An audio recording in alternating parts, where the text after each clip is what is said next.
Confiné pendant 2 mois, le 11 mai, l'étau s'est un petit peu desserré, même s'il est resté quelques obligations.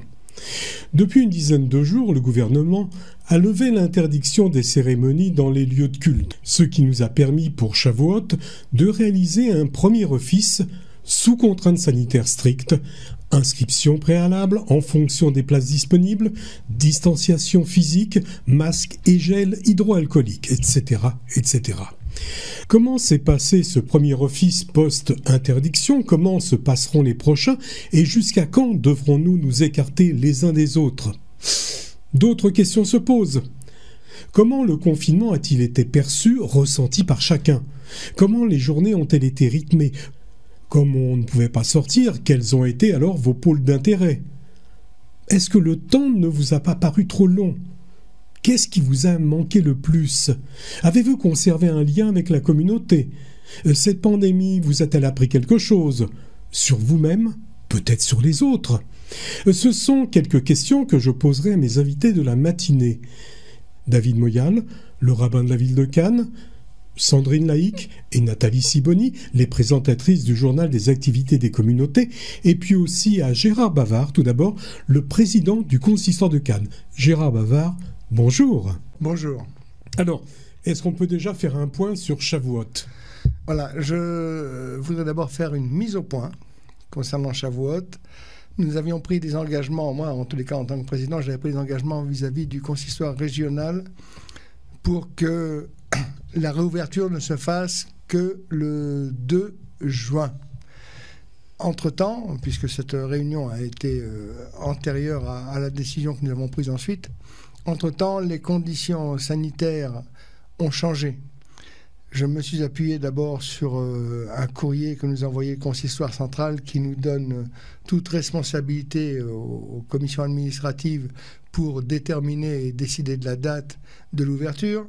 Je me suis rapproché essentiellement sur l'avis de notre consultant, notre référent sanitaire, en la personne du docteur Bodoc, qui est président de l'AMIF Nice Région, et qui a participé à l'écriture du protocole qui doit être appliqué par toutes les synagogues.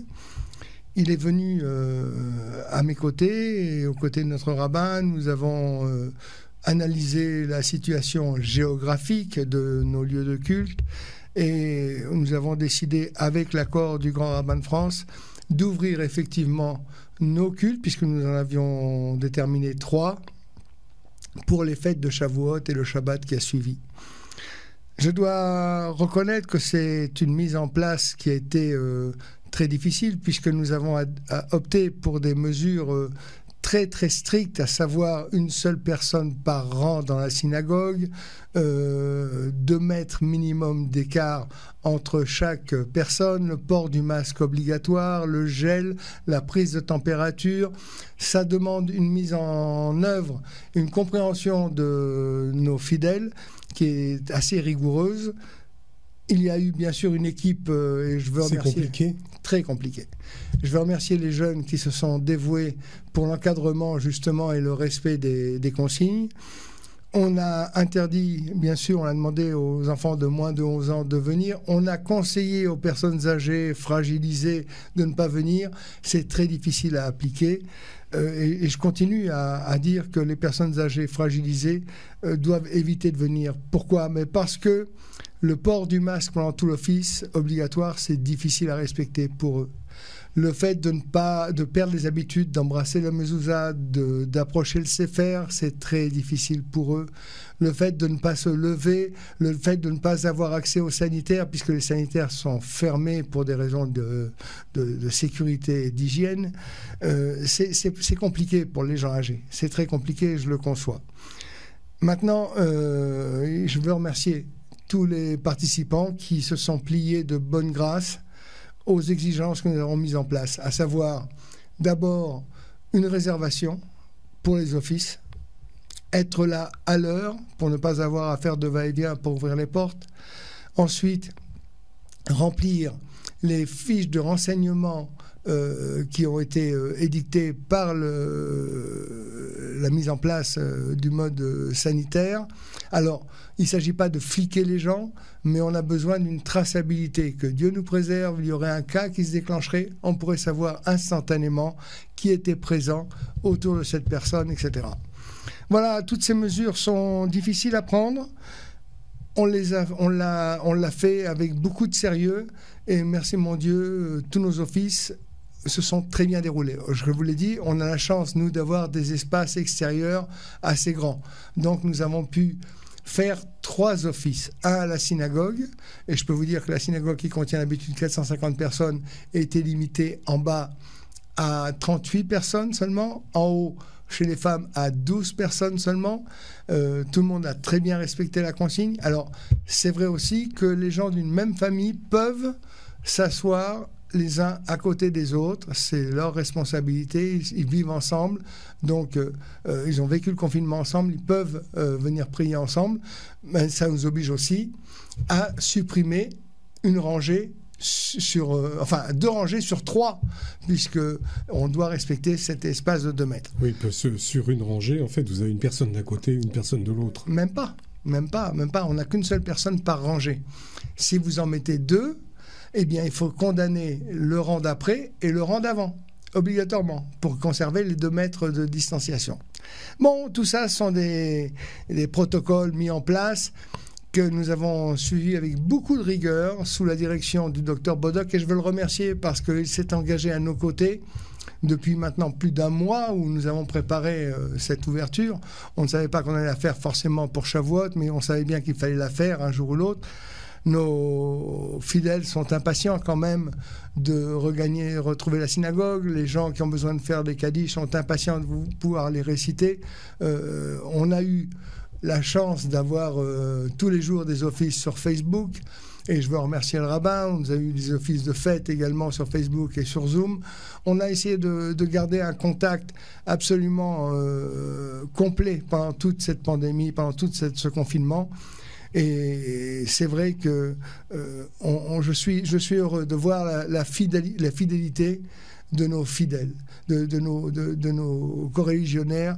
Ils étaient présents tout au long de ce confinement. On a reçu beaucoup de messages de remerciements, d'encouragement. On va même peut-être, après le confinement, conserver ces retransmissions d'office, parce qu'il y a des gens qui ne peuvent pas se déplacer pour des raisons diverses, mais qui ont besoin d'entendre la prière, de participer à l'office, de vivre la vie communautaire. Voilà dans les grandes lignes ce que je voulais vous dire en ce qui concerne la mise en place. Sachez, chers amis, que le confinement et le risque n'est pas terminé. Le virus est toujours présent. Le port du masque restera obligatoire. Tout le protocole mis en place restera présent. Il va être un peu allégé puisque nous avons été au-delà de ce que demandait le protocole de réouverture, puisque c'était 1 mètre de distanciation entre chaque fidèle. Nous sommes passés à 2 mètres. On va revenir, si Dieu veut, à 1 mètre. Progressivement, les choses vont s'arranger. Pour l'instant, il faut rester vigilant. Inscription obligatoire pour les offices, remplir les fiches de renseignement, mettre du gel en arrivant, porter le masque, ne pas se saluer, ne pas embrasser les mezuzot, ne pas approcher du Sefer, etc., etc., etc. Tout ça, on vous l'expliquera, on vous continuera à vous l'expliquer tout au long des semaines à venir. Gérard, pour terminer, puisque d'autres personnes attendent justement, est-ce que cette pandémie vous a appris quelque chose sur vous-même ou peut-être sur les autres? En peu de mots. Alors, pour moi, il n'y a pas eu de grands changements puisque j'étais présent. Et c'est d'une manière normale. Mais il peut y avoir une réflexion.